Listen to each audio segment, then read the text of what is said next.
Our first guest is Teresa Payton, one of the nation's leading authorities on cybersecurity and the first female White House CIO. She'll provide an eye-opening look at how threat actors use AI, social media, blockchain, polymorphic malware, cryptocurrency, video conferencing, IoT, and manipulation campaigns to achieve their goals.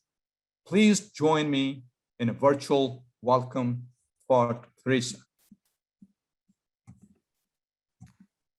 Wow, Jay, thank you so much for that great introduction. And hello, everyone, and thanks for being here today.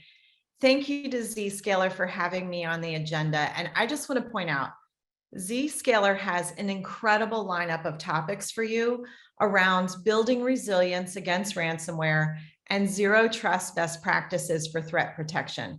I mean, let's face it, with zero trust, if it were easy, we already would have done it, right? And so there's a lot of good work already in progress, probably at many of your organizations, but there's still so much more to do. And Jay, thanks again for your remarks this morning. You bring such wisdom to these challenges that we're all facing. So my topic for you today is how cyber criminals never let a crisis go to waste.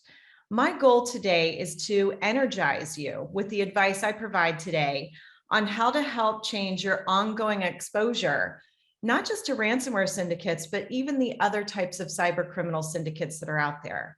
I want to do so in a positive way that is transformative both for your organization, but also for whoever your end customers may be. I also want to make sure you are ready for your moment with your board and your senior executives. I want to make sure that your wisdom and your voices are heard by the regulators who oversee your respective industries. And if you think about it, the role that you play today and the role I used to play at the White House, they have a lot of similarities. You know, maybe you don't have to worry like I did about having the wrong technology and putting a homing beacon in the president's pocket. But if you think about all of the other things you're facing, it's very similar. You have technical debt you have to deal with. And then I was looking at a recent McKinsey study, which says during these 19 months that the world has been in a global pandemic, which hopefully soon we can start talking about emerging in a post-pandemic world. But during this time, that many technology transformation roadmaps were accelerated by 7 years. So no wonder you're stretched then. No wonder everybody has fatigue. You went into the pandemic carrying technical debt, and on the other side, you've now transformed your technology roadmap and accelerated it by about 7 years. That's incredible. So I'm going to share with you my predictions. I did them at the end of 2020. I do my predictions at the end of each year for 2 years out. But I'm also going to share with you my lessons learned from my time at the White House and enduring strategies that I've developed that are going to help you fight back against the ransomware syndicates. And if for some reason you do become a victim, make you more resilient to that event. Let me just share my screen here.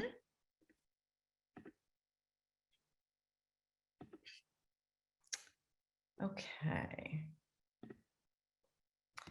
And you know, what's interesting to me is here we are, we have the most advanced technology in the history of mankind.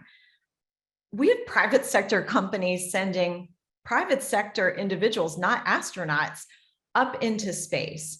But let's face it, at the same time, everyone from elected officials to major corporations, including hospitals and oil pipelines, have been in the headlines. Oscar winners, security product companies, and even our own grandparents. They've all become high-value targets for cyber criminals. And chances are many of you listening to this talk right now are actually have been a victim of a cybercrime through no fault of your own. So how do we make things better? Well, first, I want to take a step back and follow the math. Cybersecurity Ventures published research that estimated that $1 trillion were spent globally on cybersecurity in the last 5 years. And yet, based on new research that Cybersecurity Ventures has published, it's estimated that in 2021 alone, that cybercrime, ransomware included in this number, will cost the world roughly $6 trillion. I don't know about you, but I would never take a business case to the president or to the president of the White House or in the United States, or to a CEO and a board of an organization and say, hey, can you do me a favor? Can you give me 6 trillion? Can you give me $1 trillion so I only lose $6 trillion? That is a losing proposition to me. And cyber criminals know they're onto a good thing and they're not slowing down. And as much as it pains me to say it, after decades of dedicating my career to technology and fighting fraud and cybercrime, we are incredibly behind in solving this cybercrime problem, mainly due to the fact that we need a mind shift. And I'll give you a case in point. Today's cybersecurity is mired in protecting data and systems. It feels like it completely forgets about the humans. For example, how many of you after this event are going to reach out to me on LinkedIn and say, hey, did you have anything to do with strong passwords? I mean, the longer, the better, the faster they expire, the better, the more unrecognizable, the better. Because if you were involved in that, I just want to say thanks. I don't think you will, because nobody ever has. That's an example where cybersecurity mostly ignores human nature. And while cybersecurity focuses on the systems and the networks and trying to train the individual on how to adapt themselves and human behavior, cyber criminals obviously could teach a masterclass in human behavior that makes each of us in our organizations a visible target. So how did I come to this realization? Well, things get pretty intense when you're serving at the White House. And I realized that my old way of thinking, coming from the financial services industry, which was, if I could just teach you a little bit of what I know, you'd practice safer surfing and digital hygiene, and my job would be a little easier and you would be better protected. And what I realized was that despite talented security teams and major investments in technology and cybersecurity, that cyber incidents still happen. You know, one of the things that President George W. Bush always asked each of us to live by was the motto of, we must leave things better than we found them. And that shapes my thinking. So while I was brought on board to help drive this massive technology transformation and innovation efforts, I was also cautioned by senior staff to introduce cybersecurity in such a way that I would protect the mission without crippling the humans trying to get the job done. So I'm going to share with you these 3 core enduring principles, but I feel like this topic can be so daunting. I wanted you to have a Zen moment. So I'm showing you some pictures of the White House flower shop.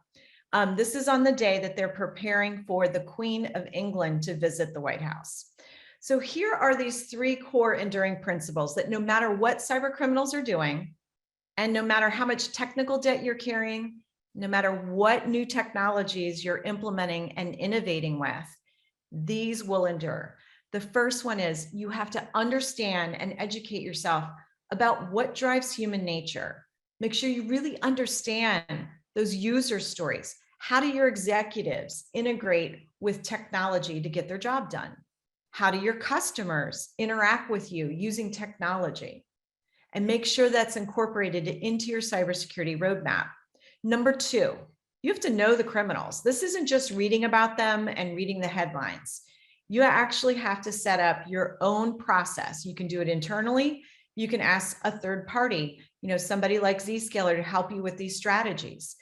Some of the things that were incredibly helpful to us at the White House, and I highly recommend this strategy today, is developing things such as honeypots, decoy systems, dummy data, which allow you to study the adversary. So you set up these real looking applications, personas, data, and you make it slightly vulnerable and available, and you learn from these decoys how you might be attacked. Then you want to take those user stories of your executives, your employees, and your customers, Then you take the user stories of criminals trying to attack the decoys, and you create, using behavioral-based analytics, you create profiles of the good guys and the bad guys, and you leverage that as part of your strategy. And number 3, beat the criminals at their own game, leveraging the power of creative designs that are completely unexpected, which I'll walk you through a couple examples here in a moment, and leveraging artificial intelligence and behavior-based analytics to create those profiles. Those profiles will allow you to create that digital bodyguard that creates sort of a force field around the user story, keeping them safe and secure as they migrate through your approach to zero trust architecture. Now, one key principle that really works in understanding human behavior is to do walkabouts. Now, I know that's easier said than done in a pandemic. We're here virtually together, but you can use video conferencing technology to do this. I mentioned this is a picture inside the White House flower shop. While so much of today's cybersecurity is mired in protecting the data and systems, you forget about the humans who are using the systems. Now, I don't know about you, but one of the things that I learned that it's kind of like a little bit of inside ball I'm going to be sharing with you today, just kind of blew me away, was the fact that behind these elegant historical protocols, behind the china based, and the china and the crystal and the silver would be picked out according to who was visiting, behind the flower arrangements, behind the menu that was being prepared, everything was an incredibly complex supply chain and set of logistics. I don't know if you know this, I'm going to share this with you, but every flower stem in the flower shop, every chicken breast, every tube of toothpaste, all had to be internally barcoded and tracked and logistically, not just to make sure we didn't run out of things, but to make sure that even things were charged to the right appropriations budget. And all of that information had to be safe, secure, and private. Now, one of the other things I learned during my walkabouts was how our security program was actually failing the users. So you may be asking yourself, what does a Happy Meal have in common with the White House? Well, it turns out actually a lot.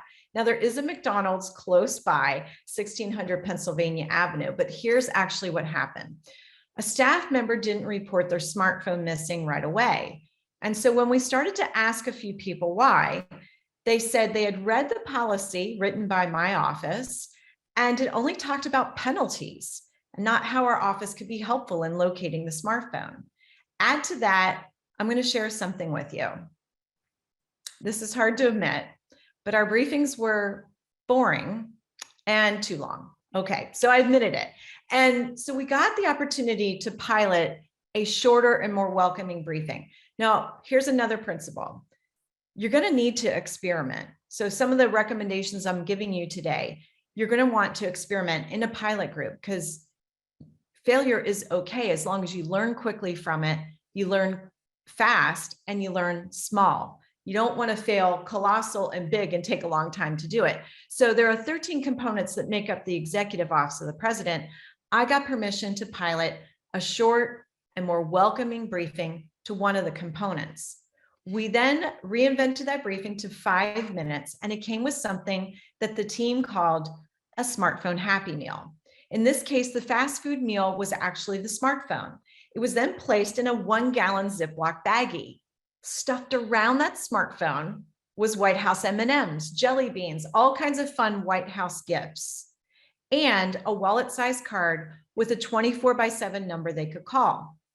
Now, I'm convinced that many people are happier if you offer them chocolate while you're talking to them. So maybe that was sort of the brilliance behind the strategy. But we explained to them during that 5-minute briefing that if they traveled for work or for fun, to call our office, because chances are if they were traveling internationally, we would need to take additional measures to secure their communications. We also mentioned to them that if they ever had the phone leave their possession, to report it to us right away, because chances were we could actually locate the phone and get it back to them. And in the event that we could not secure the phone, we could actually render it useless with a kill command and get them a new phone. Now, prior to this pilot, users waited almost an entire business day before reporting their phones were missing. During the pilot group actually reported their phones missing within the hour. But we saw another unexpected benefit. Remember, I told you there's 13 components that make up the executive office of the president. We only piloted in one component. That pilot group started to brag to everybody else about their smartphone Happy Meals. And suddenly I had the other 12 components calling my office, begging for a security briefing. So if you think you're going to have a hard time selling this idea of thinking about designing for the human and human behaviors and some of the other recommendations I give you today, perhaps consider talking to them about the White House Flower Shop or my Happy Meal concept. Now, I'm going to talk to you very quickly. I'm going to run through this quickly because this is a very seasoned, very well-read group about sort of the inside the anatomy of a hacker. And I actually have a couple case studies that'll do a better job than sort of walking through each one of these bullet points. But I do want to mention to you clickbait. The reason being is that clickbait in and of itself doesn't have to be a horrible thing. I mean, maybe you really want to know what a celebrity wore to an event gala last night. Behind that clickbait is information that's collected. We are seeing some dots connect where either nice marketing firms are creating the clickbait and then selling third-party data, or in some cases, nefarious operatives wanting to get a leg up and get the type of information they're looking for, such as device ID, operating system, usernames, where you came from before you clicked on the clickbait and where you went afterwards, and wanting to have that as part of their social engineering campaigns. They are actually conducting some of these events themselves. And who is behind this? Now, I have to say every country has its own variety of lone wolves and cyber criminal syndicates. In some cases, we've actually seen unscrupulous competitors during merger and acquisition bids actually do this. Political operatives, certainly you've read about nation states and cyber criminals. But what exactly is at risk? I want to talk to you a little bit about how misinformation and disinformation campaigns are sometimes that first step that allows ransomware and cyber criminal syndicates into your organization. In these past 19 months, we've seen manipulation campaigns tricking otherwise very savvy and very experienced employees into clicking on links and opening attachments. We've also seen manipulation campaigns that have been used to destroy the reputation of a company, an individual, and an industry. As I saw during the research for my book, Manipulated, which talks about disinformation and misinformation campaigns, one thing that I found out was that nefarious operatives, some of them located in Russia, actually started to do a campaign for and against Canada and the United States and our relationship around energy and the pipeline, as well as for and against fracking. Now, ideally, how you feel about energy policy should be informed by what you read. These manipulators, while they were trashing relationships between the United States and Canada, trashing the pipeline, trashing the fracking industry, you may say to yourself, were they trying to pick winners or losers? Maybe, but in the meantime, because of that clickbait and ad revenue, they were also making loads of money. How do you design around something like this? One thing to be thinking about is create a playbook now. What's the worst thing somebody could say about your organization, your industry, or your executives? Maybe perhaps think about some pre-debunking strategies that you could implement now. Hopefully you'll never need that playbook, but in the event you do, you want to be ready. And then I want to talk to you about a crazy deepfake artificial intelligence story. And again, how to protect your organization from nefarious cyber criminal syndicates, as well as ransomware syndicates. In this particular instance, in 2019, I was asked to actually meet with the European Council of Banks and to talk to them about a Black Swan event, a global run on the banks, and what my predictions were around that. While I was there, I got pulled into a case. Let me give you the fix for the issue, and then let me tell you the story. So as you're thinking about zero trust, I actually, Jay's comments really resonated with me because I actually like to talk about no trust versus zero trust. And one of the things that I want you to be thinking about is doing something unexpected. So cyber criminals typically expect that your CEO, your CFO, your executives, you included, that you're going to use your work email to conduct all work business.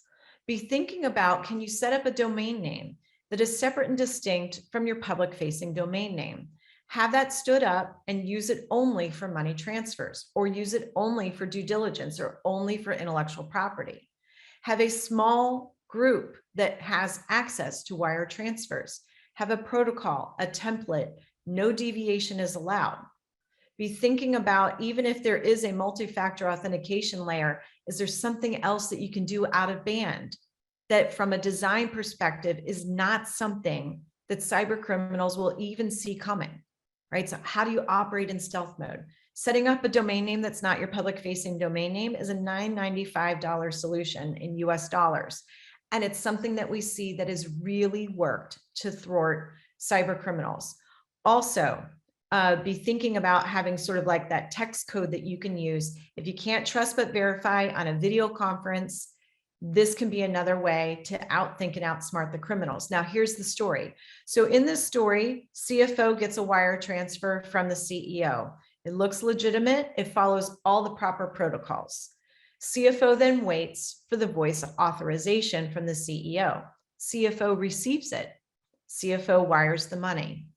CFO sees CEO later that day and says, hey, boss, I wired the money. CEO says, I didn't ask you to wire any money. And the CFO says, you actually called me. I got the voice authorization from you. How did they do it? Well, most CEOs have talked to the news. They've given speeches. Their voice is part of the public domain. The cyber criminals guessed how they would do money movement because it operates very similarly from organization to organization. And they knew that most likely a voice authorization would be required. So they used deepfake technology, edited out an authorization. Most CEOs don't chit chat a lot when they're doing a wire transfer authorization. And it was enough to fool a very seasoned CFO. At that point, when I consulted with the ECB, there was still over 200,000 sterling missing. So why does the burden continue to be on the human?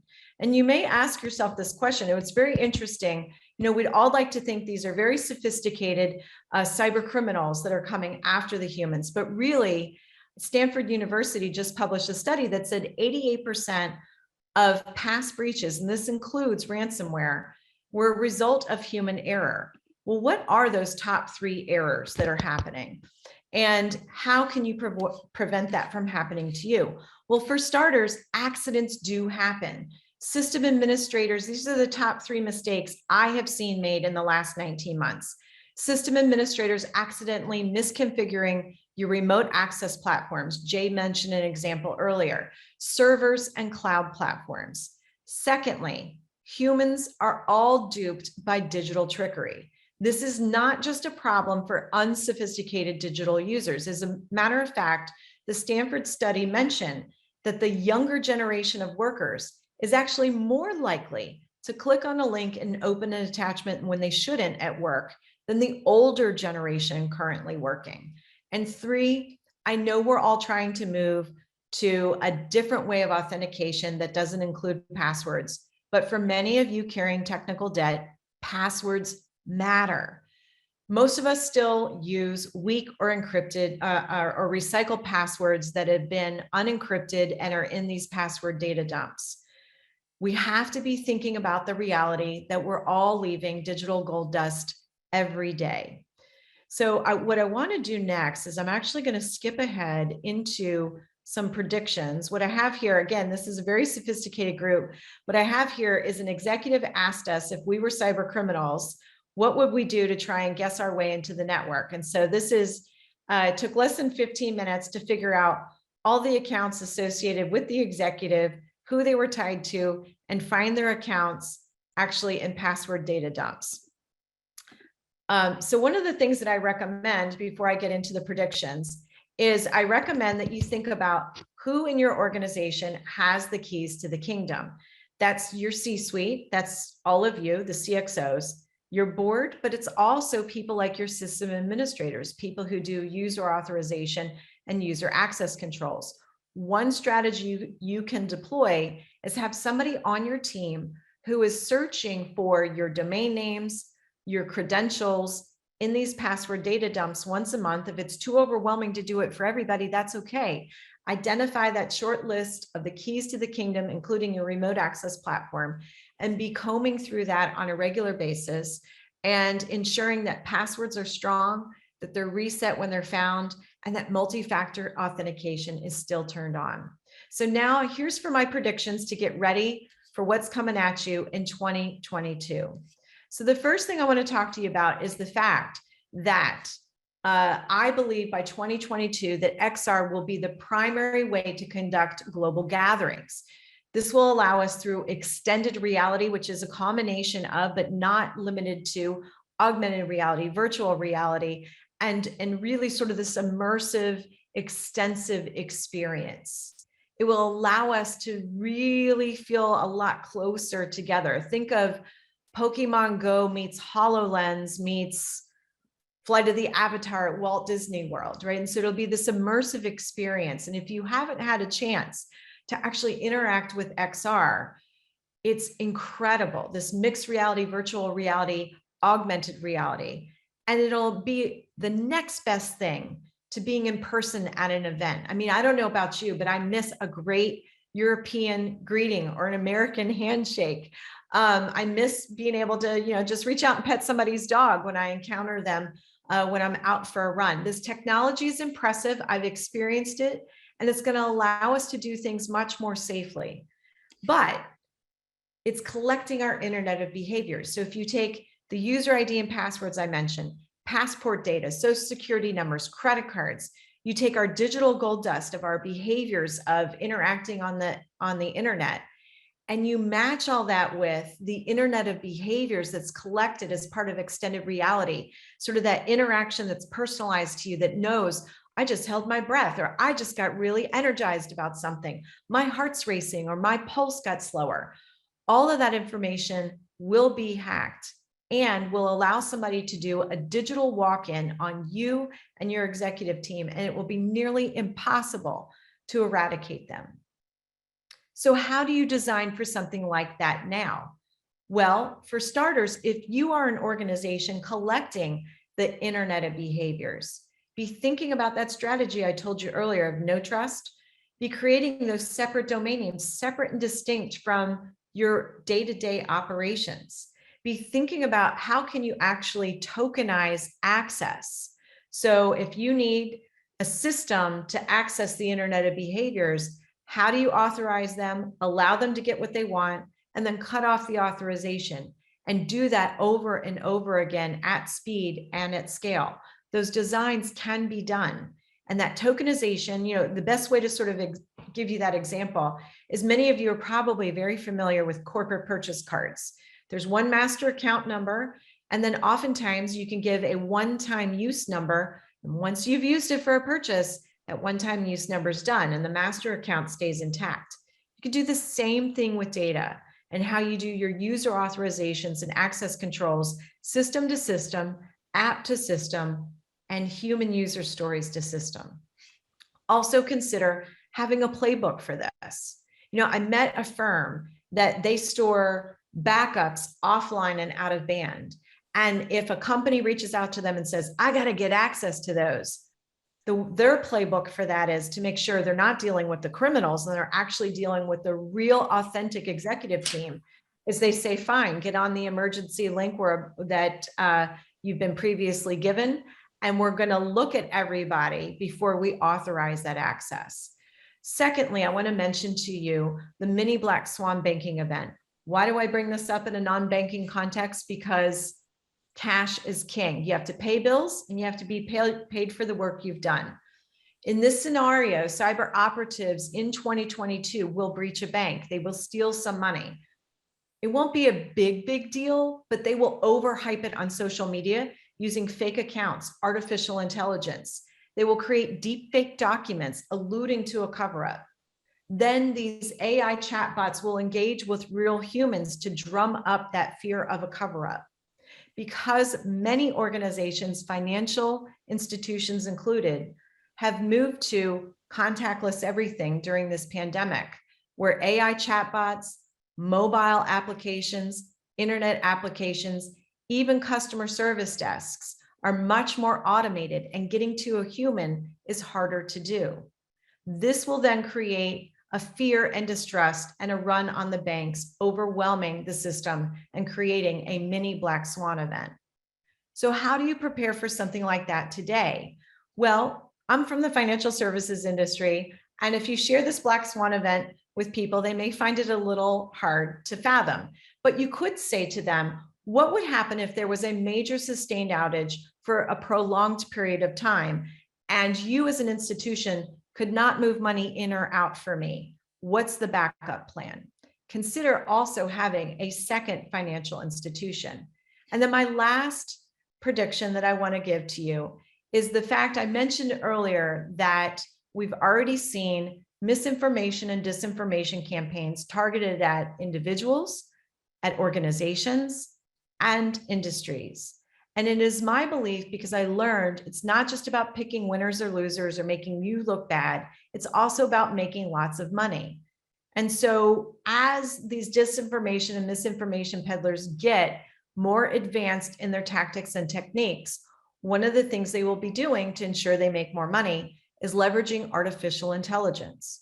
So I believe that artificial intelligence will actually weaponize misinformation and disinformation campaigns, and they will be hard to stop. So how do you get ready for something like that? Make sure that you have a playbook in place so that you're ready for the event that AI drives a misinformation campaign targeted at you, your company, your industry. And I just want to give you a quick recap of the things that you can do to be ready. So obviously, make sure you know your user stories. And then lastly, focus on awareness and behavior. Design for the human, model those futuristic scenarios that I shared with you, practice those playbooks. We used to have a saying at the White House, if you want to save it, you better segment it, and then consider your identity and access controls. And I just want to say thank you again to Zscaler for inviting me to be a part of your very incredible agenda and event. Thank you, everyone. Thank you, Jay, for kicking us off. And if you have any questions that don't get answered during the next couple of days, feel free to tag the event, Zscaler, and me. I'm at Tracker Payton with any questions you have, and I promise you I will answer all questions. Thank you so much. Be healthy, be well, and be safe.